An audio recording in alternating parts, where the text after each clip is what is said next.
Hi, it's Jez here from Nigezza.co.uk, and I'm here with a pen pot project for you. It's an origami folded pen pot.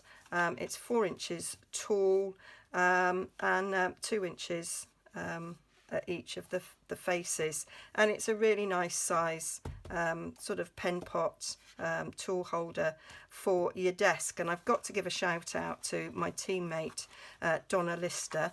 She's Taffy Crafting here on YouTube, and a couple of weeks ago she made one of these using 6x6 paper, so hers is 3 inches tall. I've used 8x8 paper because I wanted mine to be a bit taller, because I wanted a pot for my blending brushes that I've got, and where I was storing them before just wasn't practical, and so I needed something taller, so I have made one for these, and it won't just fit these blending brushes, although it's a pretty good use for them, but it will hold my other utensils as well, and get my snips in there. I can get an aqua painter, my metal ruler, a bone folder, so it does hold quite a lot of things, and it just looks pretty. So I will take you through the process of how I made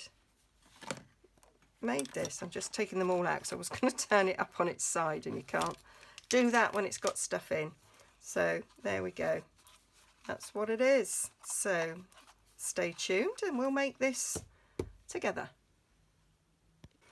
So you need 6 sheets of 8x8. Now you can make this 6x6, 8x8, 10x10, 12x12, or even odd numbers, and whatever size you use, the height of your pot is going to be half of whatever sheet you use. So Donna made hers out of 6x6, so hers was 3 inches tall, but I wanted mine a little bit taller so that my blending brushes would fit in, and if they were 3x3 they wouldn't have fitted quite so well. So liked that, thought it was perfect because that's the handle and just the top poking out. So didn't want it any taller, so that was the optimum size for me. So I picked out from this mosaic paper the ones that didn't have the birds or the flowers on, so I've gone for the plain. So 2 of them and 2 of them is what I've done, and we're going to make this. So it's all origami folding, and they're all done in exactly the same way, and I've done 4, so now we're doing the last 2. Now I am using my trimmer to help me. I'm not scored. I did score 1, and then I did 1 just folding and creasing, and I felt it was better just folding. So I'm using my trimmer because I've got a butt up there and I've got a butt that side. You can do it with a scoreboard as well, or you can do it freehand, but I just like it that I've got a butter. So you're just folding it in half, and then I use my bone folder to crease that nicely, and then we're going to fold it in half again. And so, as I say, I like to use the butt so that I know it's not squiff, it's gone up there nicely, and then we turn it 90 degrees and do it the same the other way. So up there. I say I did try it by scoring at 2, 4 and 6 and then folding and burnishing, but it was a bit less accurate. It was a little bit out doing it that way. So I preferred to do the folding method, which is what origami is all about, isn't it, really? So there, don't need that now. And then I just, because this paper's slightly thicker than normal DSP, which you can use as well, I just found I had a whole pack of this. I thought, I'm going to do something. And I quite liked the colours, and I thought this will look pretty on my desk. And I have been using my a little Hessian bag to hold the blending brushes in. It wasn't perfect, so I thought this was better. So there we are. So we've got nice sort of grid shape. I think you see on that side better. So 12 squares, 16 even. Can't count. And then we're just taking the corner. So with the wrong side facing you, we're going to fold in the corners, and we're just meeting. There's a square, and we're just folding in half in that square.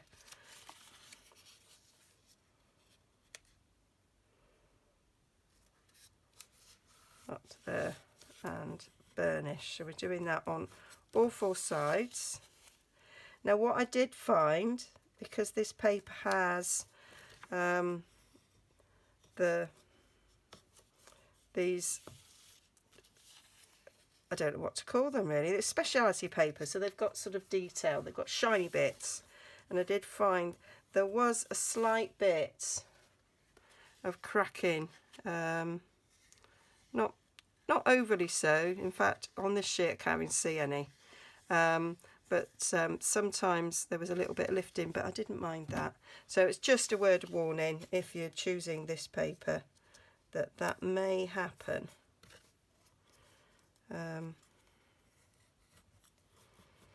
So when we've done that, we then fold these ends in, so you've got like a house shape, house roof shape coming up there. Give that a good burnish. And there you see it meets. And I found that when I did it, sometimes you get a little bit of lift in there. I found when I did the scoring that these overlapped a bit. And then we turn it this side. I keep creasing it, and then we fold these sides over, so you've got this sort of diamond shape, and then this one over, and I do a little bit of adjustment if required at this stage. I found that even when it was slightly out, it didn't really matter too much, and so you end up with that. And I've just realised I need my little, and I don't think I've got one cut, so I'll just cut one of those.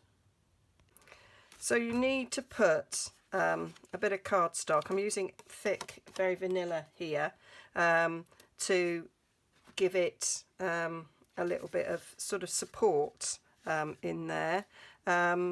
If you didn't, then you'd get sort of creasing of this and it wouldn't look pretty. So I chose very vanilla. I mean, I do actually think that this is Whisper White, but I just thought very vanilla went better than Whisper White. It's just what I thought. So what we're going to do is, I'm going to move that one out of the way so we're not confused. We're going to tuck in these bits here, and you can see it's already started to buckle a little bit, and that's what happens. This is why we need our bit of cardstock, and then this will just move along there, and then we need to put our bit of cardstock in. Now this is each of these panels are 2 inches wide, but I took a smidge off, and so I'm not even a 1/16. I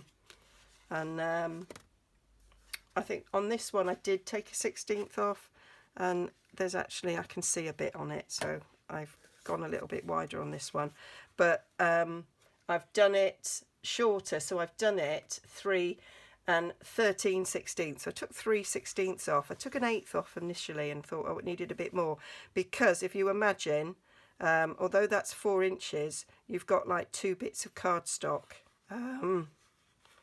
sort of on there, and I found it didn't move very well when it was longer. So we're tucking that up there and pushing it along, and then it needs to go under these 2 flaps. So I just bent it slightly to go under there without it whole thing coming apart. I did that, and then you need to get it even so that it will go flat like that, and then you just push, and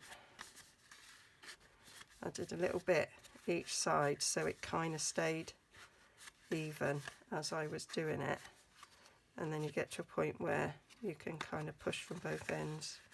Some go in better than others. Some decide to be stubborn, and of course it's going to be stubborn because I'm filming, but gently does it. You don't want to bend it, but it will go in there, and that is how we did that. And you can see along there's not really any gap, but there was a slight gap in that one, so I did prefer that. And I do think that Very Vanilla does go better than Whisper White. Not that I've got Whisper White to compare, but yeah. So I've got one more to do, so I'm going to do this in time lapse because you just see me, but just in case you want to sort of watch again, save you rewinding, I'm going to do another one.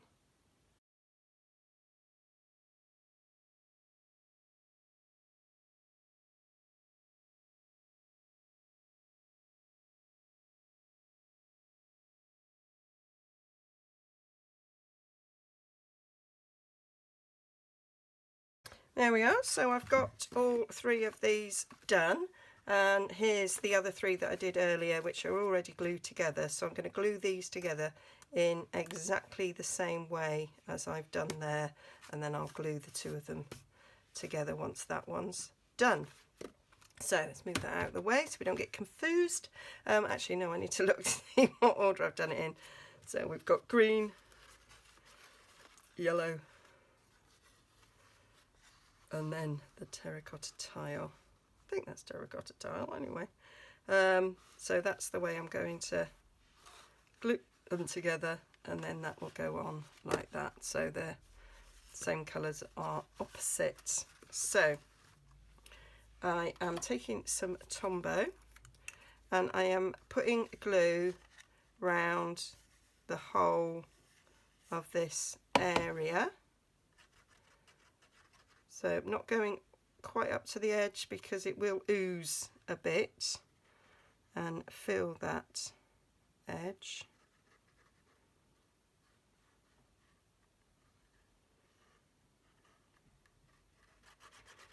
And then down the centre like that.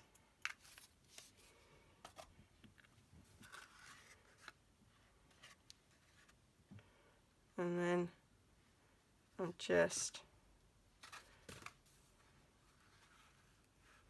going to do it standing up. That was the way I did it, so that we've got top to bottom done, and then I can fill down the side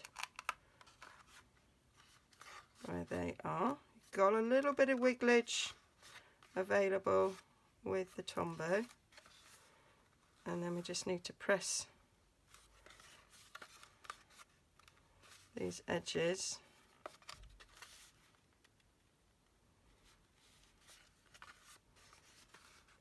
to get them. We've got a little bit of give there to press your edges down. Slightly less give there because of the extra thick cardstock that's in it, but Tombow does stick quite quickly, and because we didn't go all the way to the edge, underneath it has spread out a bit, so we are nicely stuck down. And then we're going to do the same to stick that to that. So I'm going to put glue on this one that is separate, just checking I've done it in the right order. So glue all over these. Donna did some tear and tape. You need a good strong glue, so I wouldn't use snail because it will just fall apart. So that's over there, and then again you stand it up so that the top and bottom, because you want to make sure that the bottom's lovely and flat because it's going to be standing up on end, so you don't want any crookedness there at all. So make sure that they're in place, and then start folding in these edges, and the glue would ooze to the end. So I've got my finger on the inside up against that crease, and then on this side as well. I say Tombow. I don't know why I'm pressing there, there's no glue. Oh, what an idiot. So yeah, I've got to press on the bit. Tombow is quite a quick drying glue, nice strong glue, so that should stick down very nicely. There we go. So I think that's slightly out of place whilst I was sticking that down, so we'll just go back the other way. And I can see this Tombow just oozed up to the edge there. So that will stick down nicely.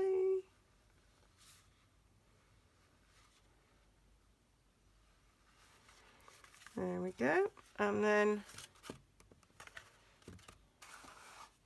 we're going to stick those together. And you do get a bit of a gap in the middle. There's not a lot you can do about that because it's paper, and that's just what happens. You might have some will be better than others, but it is what it is, and I don't mind it. It's going to have dirty brushes in it full of ink, so I'm not going to be too precious. Right, and then I'm just going to put Tombow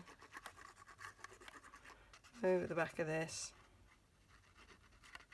I say Donna used tear and tape to hopefully stop that happening, but I think it's just user error with the folding and everything that you're gonna get a hole in the middle. You may manage that you don't. I'd be delighted to see if you did. Gonna put a little bit more down there. I haven't got quite to the far enough to the edge.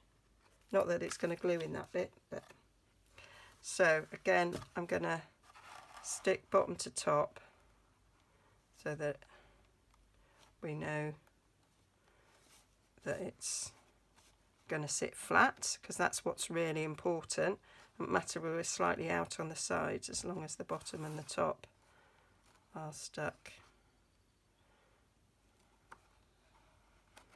And then we can start pulling these in, and what I'd probably do is get some bulldog clips to hold those in place once I'm happy with these edges there, which I am. I think that's done quite well. I'm going to get some, oh, I've got some here. I'm going to stick some clips on here to hold these together, and I'll put some on the other side as well. I haven't got those quite so handy, and then I'll be leaving those to dry. Okay, so that's all nicely dry, and I decided that I would decorate these sections here. So I've used the Stitch Shapes dies, and I've cut the smallest square to fit in there, and then I wanted to cut some DSP to match. So I measured the distance between the two stitched edges, and 7/8 of an inch is what we need. And I'm using my trimmer, and on this side it goes up to 1.5 inches, so it makes it really easy to cut small bits, because then you're supported all the way up there, which is, I think, one of the improvements on this trimmer over the old one, because you weren't quite supported so well, I don't think, when you were doing these small amounts. And there I'm just finding 7/8 there, and that's really good way of cutting an accurate little square to mat inside these stitched lines, and I think that will look nice over the pen pot. Sometimes I don't know where my brain goes. Oh, I like that side. Oh well, I'm doing this side. So a bit of Tombow on there.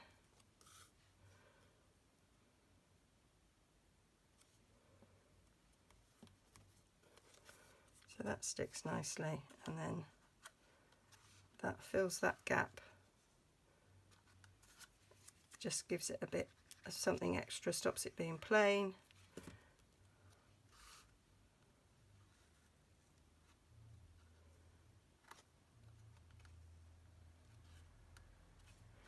And because of the folding, it's not an exact square, but I think that looks really nice on there. Sets it off. Little finishing touch, which I always think the finishing touches are what makes it worthwhile. Gives it that extra little bit of wow. I am sorting out my craft room. By the time this video goes out, I might have finished. Well, actually, it's probably a forever ongoing task, to be fair, but I would have made huge, massive progress. And I'm loving seeing my handmade storage, desktop storage that I've made over the years of doing Stampin' Up, and with some of my favourite DSPs, and it's just so nice to see them being practical. And it's a nice way of using your favourite DSP rather than just have it shut in a drawer that you just peek at and stroke and go, I love you, which is also nice to do, but it is I think it's better if we can see it. And there's a little bit of lifting there of this paper, but I'm not bothered. And that's it. So I'll carry on and do the others. Won't bore you. Just wanted to show you that bit.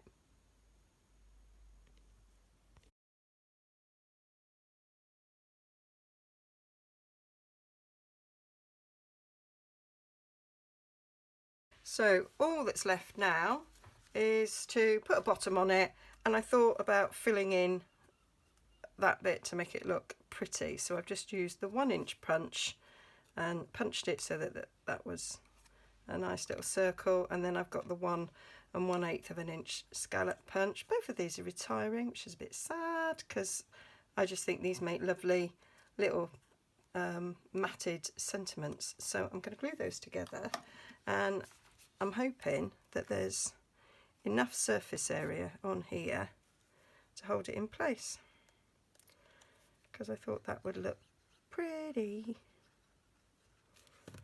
And I like the fact that this had a circle on it. I was looking for my hexagon punch from years ago, and then I remembered I sold it. So yes, I do. I don't sell many things because I know as soon as I sold it I need it, and there we go, I need it. So I'm going to go to about there. So I'm just going to put Tombow along these edges.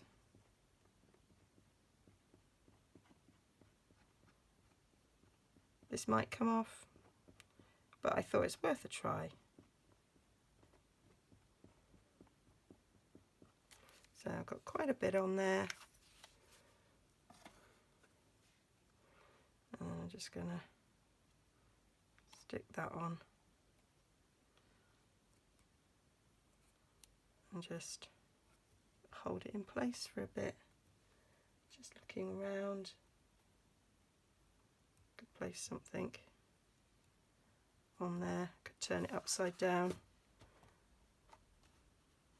And I think that's done pretty well, that. I'm going to leave it upside down. And now we need to cover the bottom. Now Donna did it on a circle, and she said that the video she watched had done a hexagon, and I'd quite like an attempt at a hexagon. So I've made a template, and I'm going to show you how I made my template. You can see I have already cut it out.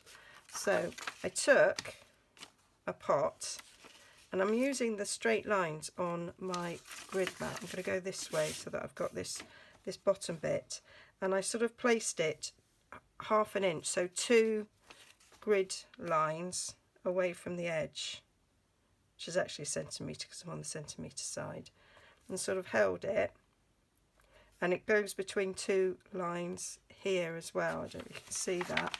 So I put it there, and I've got each corner on a straight line, an intersection, and then I took a pencil and drew round it. So it's not going to be a perfect template, but I think it'll be good enough. Okay, so I'm going to leave that stood upside down. So I've got that, and then I'm taking my scissors, and I'm going about 1/2 centimetre or 1/4 inch either side of that line. So I'll just cut that off like so, and then that was on a straight line, and so I just took that 1/4 inch like that.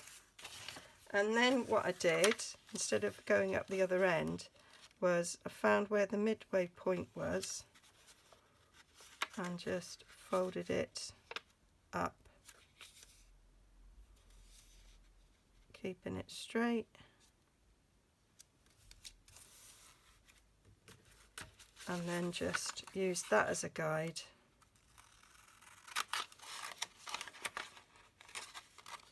to cut this out.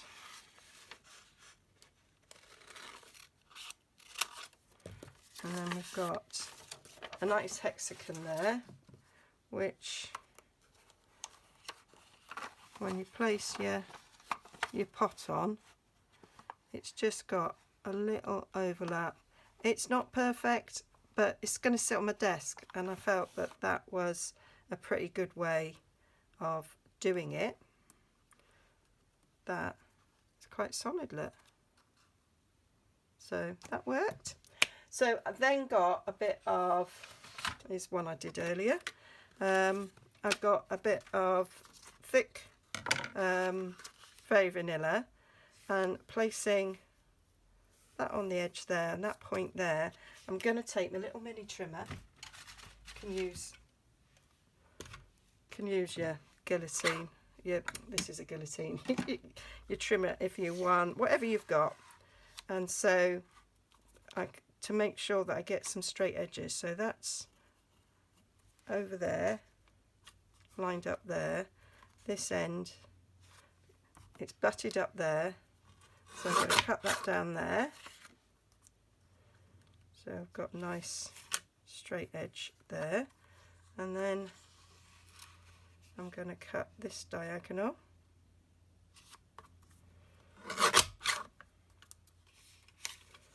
and then this diagonal.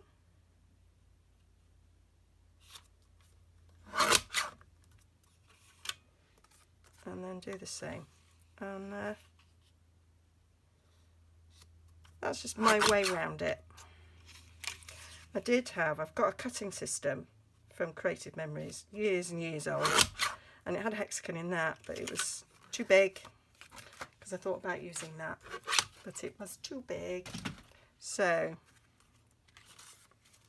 that's my hexagon. So I just need to glue it to the bottom in the same way as I did that disc, and we've seen that that works. So I'm going to just put glue around the edges.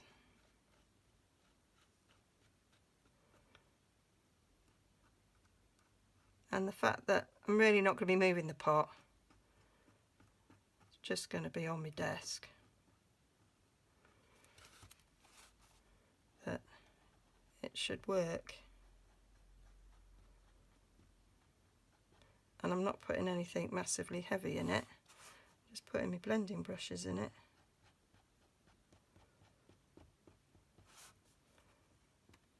So it will be lovely. And I may make some more because I think they're nice.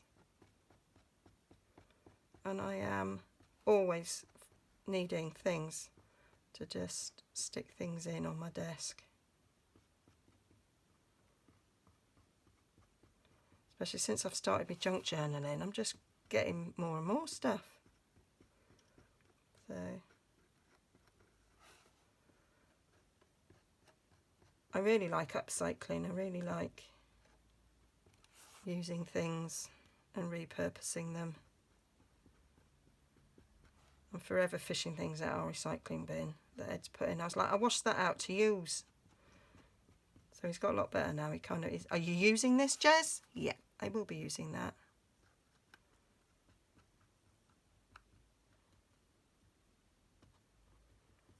There we go. So that's all over there. So I'm gonna put that down and get this on as best I can. Might be easier if I do it this way. So it's not perfect, but it will certainly do, I think. I'm just rubbing those edges where the glue is.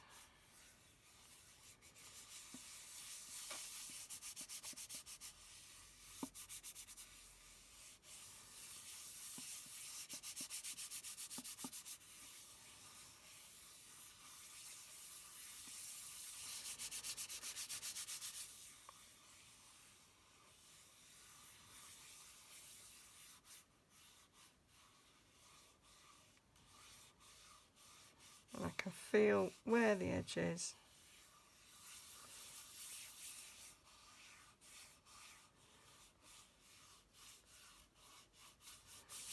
Give it a good stick. And you can always trim this down if you don't like the way that it's looking. I've got a little bit of oozing there. Well, it was movement actually, it's not oozing.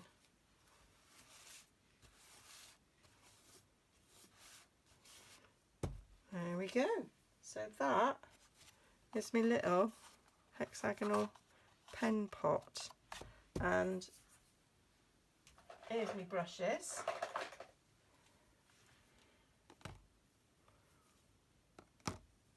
And they go in very nicely.